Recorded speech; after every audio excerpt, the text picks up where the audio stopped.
കുമ്പക്കരൈ വാട്ടർഫാൾസിനടുത്ത് നിന്നുമാണ് വെള്ളഗവിയിലേക്കുള്ള trekking start ചെയ്യുന്നത്. Booking details ഇവിടെ കാണിച്ചതിന് ശേഷം കൃത്യം 8:30 തന്നെ ഒരു ഗൈഡിനോടൊപ്പം നമ്മൾ ട്രെക്കിംഗ് സ്റ്റാർട്ട് ചെയ്തു. കുമ്പക്കരയിൽ നിന്നും വെള്ളഗവിയിലേക്ക് ഏകദേശം 8 കിലോമീറ്ററാണ്. 25 പേരടങ്ങുന്ന ഒരു ഗ്രൂപ്പ് മൊത്തമാണ് നമ്മുടെ യാത്ര.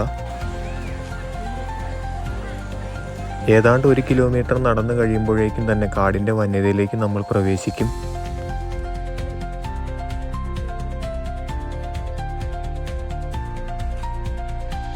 നല്ല ചൂടുള്ള കാലാവസ്ഥ ആയതുകൊണ്ട് തന്നെ നമുക്ക് ആവശ്യമുള്ള വെള്ളം കയ്യിൽ കരുതുന്നത് വളരെ നന്നായിരിക്കും. പോകുന്ന വഴിയിൽ ഇതുപോലുള്ള അരുവികളുണ്ട്. ഇവിടെ നിന്നും വേണമെങ്കിൽ നമുക്ക് കുടിവെള്ളം ശേഖരിക്കാൻ സാധിക്കും.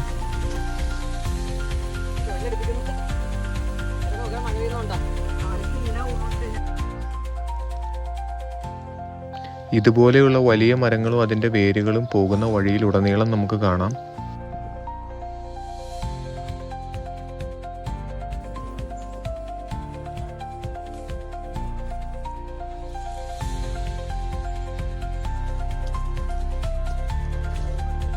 നമ്മൾ വിചാരിച്ചതിലും ഒടുക്കത്തെ ചൂടായിരുന്നു അവിടെ. അതുകൊണ്ട് ദേഹം മൊത്തം സ്വെറ്റായി. ഇട്ടിരുന്ന ജാക്കറ്റൊക്കെ നൈസായിട്ട് വരെ നമ്മൾ ബാഗിൽ കയറ്റി.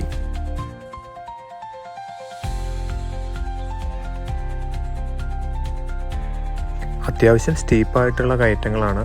അതുകൊണ്ട് തന്നെ ഇടയ്ക്കിടയ്ക്ക് ബ്രേക്ക് എടുത്തിട്ട് വേണം നടക്കാൻ, അല്ലെങ്കിൽ കാലിൽ മസിൽ കയറാനുള്ള സാധ്യത വളരെ കൂടുതലാണ്. അങ്ങനെ ഏകദേശം ഒരു 6 മണിക്കൂറത്തെ ട്രെക്കിങ്ങിന് ശേഷം ഞങ്ങൾ വെള്ളഗവിയിലെത്തി. ഇവിടെ നിന്നും അങ്ങോട്ട് നമുക്ക് പാദരക്ഷകൾ ഉപയോഗിക്കാൻ പാടില്ല. ചെല്ലുമ്പോൾ തന്നെ നമ്മുടെ ഉച്ചയ്ക്കുള്ള ഭക്ഷണം ഇവിടെ റെഡിയായിരിക്കും. നല്ല വെള്ളയരി ചോറും സാമ്പാറും പപ്പടവും ഒക്കെ ആയിട്ട് നല്ല കിടലിനൊരു ഊണ് നമുക്ക് ഇവിടുന്ന് കിട്ടും.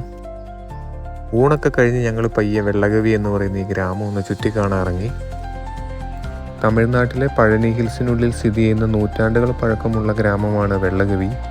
100-ലധികം കുടുംബങ്ങളാണ് ഈ ഗ്രാമത്തിൽ താമസിക്കുന്നത്. ഏകദേശം 25-ലധികം ക്ഷേത്രങ്ങളുള്ളതിനാൽ ഗ്രാമത്തെ മുഴുവൻ ഇവർ പുണ്യസ്ഥലമായി കണക്കാക്കുന്നു. അതുകൊണ്ട് തന്നെ ഇവരാരും പാദരക്ഷകൾ ഉപയോഗിക്കാറില്ല. ഇവിടേക്ക് വരുന്ന സന്ദർശകരും പാദരക്ഷകൾ ഉപയോഗിക്കാൻ പാടില്ല എന്നിവർ കർശനമായി നിർദ്ദേശിക്കുന്നുണ്ട്. ഗ്രാമം മുഴുവൻ ചുറ്റിക്കറങ്ങി കണ്ട ശേഷം ഞങ്ങൾ നേരെ ഞങ്ങളുടെ ക്യാമ്പിംഗ് സൈറ്റിലേക്ക് വിട്ടു. ഈഗിൾ നെസ്റ്റ് ക്യാമ്പിങ്ങിലാണ് ഞങ്ങളിന്ന് സ്റ്റേ ചെയ്യുന്നത്. അതിൻ്റെ വിശേഷങ്ങളുമായി മറ്റൊരു വീഡിയോയിൽ കാണാം. Bye bye.